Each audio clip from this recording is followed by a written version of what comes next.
नमस्कार। आज हम बात करेंगे एक ऐसे शेर की जिसकी दहाड़ ने ब्रिटिश साम्राज्य की नींव तक हिला दी थी। ये कहानी है लाला लाजपत राय की, जिनके जीवन, बलिदान और विरासत ने भारत की आज़ादी की लड़ाई को हमेशा के लिए बदल दिया। सोचिए, ये सिर्फ शब्द नहीं थे, ये तो एक भविष्यवाणी थी।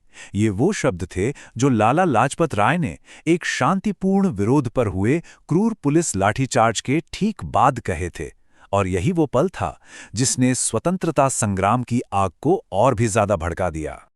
तो आखिर ये विरोध हो किस लिए रहा था? ये उनका आखिरी और सबसे घातक विरोध था साइमन कमीशन के खिलाफ। अब देखिए, ये कमीशन भारत का राजनीतिक भविष्य तय करने के लिए बनाया गया था, पर मजे की बात यह थी कि इसमें एक भी भारतीय सदस्य नहीं था। ये तो सीधे सीधे भारतीयों के आत्मसम्मान पर एक हमला था। तो 30 अक्टूबर को उन पर हमला हुआ और बस कुछ ही दिनों बाद 17 नवंबर को उनका निधन हो गया। फासला बहुत कम था, लेकिन इसका असर दशकों तक गूंजता रहा। तो सवाल ये उठता है कि आखिर कौन थे ये लाला लाजपत राय, जिनके एक बलिदान ने पूरे देश में क्रांति की ज्वाला जला दी। चलिए थोड़ा समय में पीछे चलते हैं और ये समझने की कोशिश करते हैं कि एक इंसान पंजाब केसरी यानी पंजाब का शेर आखिर बना कैसे। 1865 में उनका जन्म हुआ और पेशे से वो एक वकील थे, लेकिन उनका असली जुनून, उनकी असली धुन तो समाज सुधार और राष्ट्रवाद में थी। वो आर्य समाज के सुधारवादी आंदोलन से बहुत ज्यादा प्रभावित थे। उनका एक सपना था, एक ऐसे भारत का जहां हिंदू आदर्शों और राष्ट्रवाद को मिलाकर एक आधुनिक और सेक्युलर देश बनाया जाए। और देखिए, उनका काम सिर्फ राजनीति तक ही सीमित नहीं था, वो असल में जमीन पर एक आत्मनिर्भर भारत की नींव रख रहे थे। सोचिए, 1894 में पंजाब नेशनल बैंक की सहस्थापना, राष्ट्रवादी दयानंद एंग्लो वैदिक स्कूल बनाने में मदद, जाति व्यवस्था और छुआछूत के खिलाफ लड़ाई। वो जानते थे कि असली आज़ादी सिर्फ राजनीतिक नहीं होती, वो आर्थिक और सामाजिक भी होती है। तो धीरे धीरे राय साहब भारतीय राष्ट्रीय कांग्रेस में एक बहुत बड़ी आवाज बन गए, पर एक नरमपंथी नेता के तौर पर नहीं।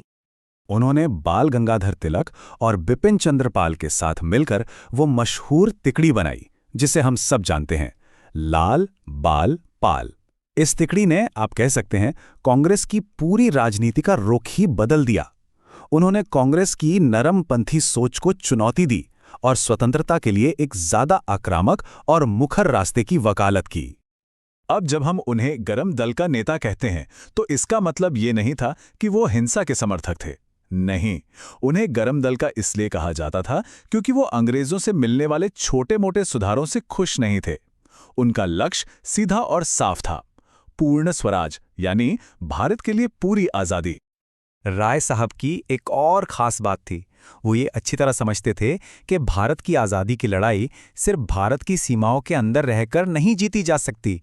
इस लड़ाई को दुनिया के सामने लाना होगा और उन्होंने इसके लिए कोई कसर नहीं छोड़ी। और इसी सोच के साथ जब वो 1917 से 1920 तक अमेरिका में थे, तो उन्होंने वहां भी काम करना शुरू कर दिया। न्यूयॉर्क में Indian home rule league of America की स्थापना की, यंग इंडिया नाम की पत्रिका निकाली ताकि अमरीकी लोगों को सच पता चले।